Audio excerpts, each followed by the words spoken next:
Oi, que bom te ver por aqui. Hoje a gente vai conversar sobre edema agudo do pulmão. E sem mais delongas, o edema agudo de pulmão, ele é o quê? Ele é um acúmulo anormal de líquido no tecido pulmonar e nos alvéolos, e pode ocorrer em ambos.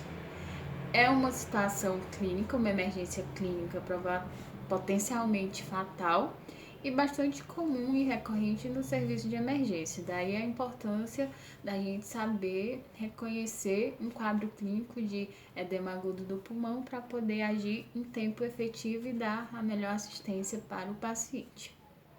Bom, esse edema agudo de pulmão, ele é uma das principais causas de insuficiência respiratória.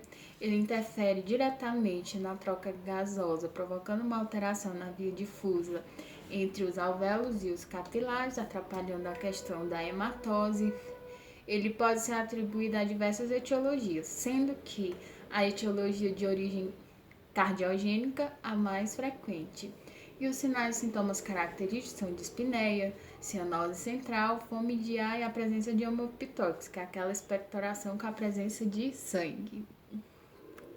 Dentre as etiologias não cardíacas, a gente pode citar a síndrome do desconforto respiratório agudo, choque séptico, uremia, coagulação intravascular difusa, queimaduras extensas, politransfusão, superdosagem de narcóticos, pneumonia aspirativa, pneumonite por irradiação e também a questão da insuficiência renal pode causar edema agudo de pulmão e também doenças que causem o comprometimento das válvulas cardíacas. No caso, uma estenose, uma endocardite e até também a questão de uma crise hipertensiva em quem já tem um problema no coração pode causar um edema agudo de pulmão, porque essa crise hipertensiva vai agravar o quadro já pré-existente nesse paciente.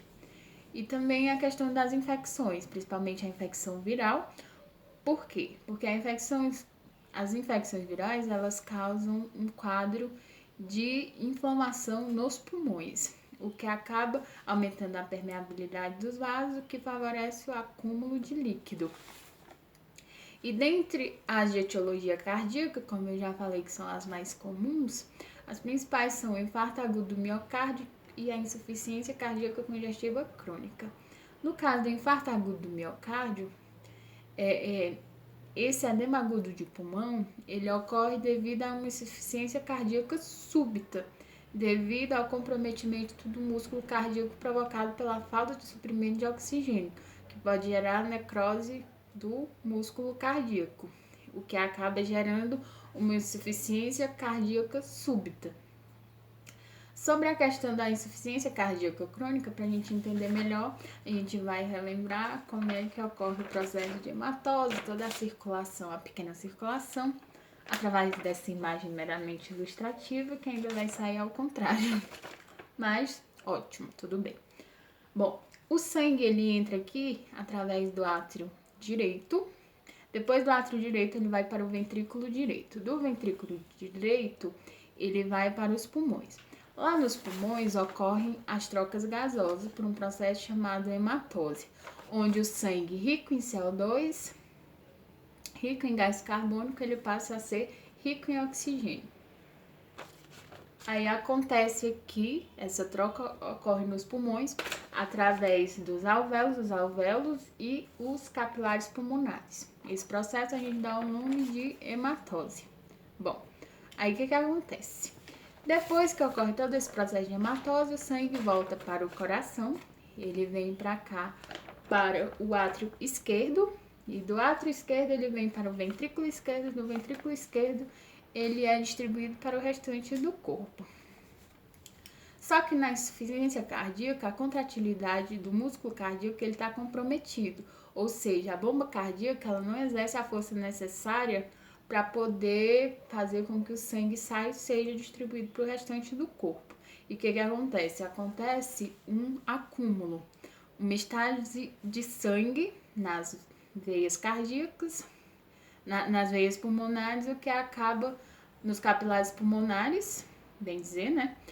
Aí o que acaba gerando o aumento da pressão, e o aumento dessa pressão acaba aumentando a permeabilidade dos vasos, fazendo com que haja essa saída de líquido para o tecido pulmonar e para o espaço alveolar. Aí é isso que acontece. Aí quando acontece tudo isso lá no pulmão, lá no coração, o paciente ele começa a apresentar sinais e sintomas. Dentre os principais, a gente pode observar uma agitação psicomotora, que ela ocorre devido à redução de oxigênio cerebral, a dispneia ou tosse com secreção rosa espumosa, que é principalmente o que a gente observa. Também pode ocorrer uma alteração no nível de consciência. Além disso, a gente pode observar a distensão das veias do pescoço, é uma sensação de morte iminente, causada por toda aquela aflição causada pela dispneia, a falta de ar. É também uma intolerância ao decúbito baixo, ou seja, o paciente ideal que ele fique sentado, ou então procure uma posição na qual ele se sinta mais confortável. E também a questão pode apresentar alterações na pele, pode apresentar uma pele fria, pálida, uma pele acinzentada, pode haver cianose, diaforese, diminuição da saturação de oxigênio e também pode ocorrer a utilização da musculatura respiratória para o paciente poder respirar melhor. E no exame físico, o que, é que a gente vai encontrar? A gente vai identificar uma taquicardia, também a pressão arterial ela pode apresentar-se alta ou baixa e também há um aumento da trama vascular intersticial. Isso a gente observa através de radiografia. E os estertores subcrepitantes, eles são basais ou difusos. Normalmente eles começam mais na região basal e depois esses estertores subcrepitantes acabam se tornando difusos. E o tratamento? O tratamento ele é feito através da oxigenoterapia, a gente vai ofertar oxigênio para esse paciente. Além disso, a gente vai fazer a utilização de diuréticos. Esses diuréticos eles vão ajudar na eliminação dos líquidos, ou seja, o principal é a furosemida. A questão do diurético a gente usa principalmente na questão quando há uma insuficiência cardíaca congestiva, um aumento de líquido. E na questão quando há um infarto agudo do miocárdio, a gente utiliza a dobutamina. Por quê? Porque a dobutamina ele vai aumentar a contratilidade do músculo cardíaco, para melhorar a questão do desempenho da bomba cardíaca. Também a gente vai utilizar um vasodilatador, na maioria das vezes é o nitroprusiato de sódio.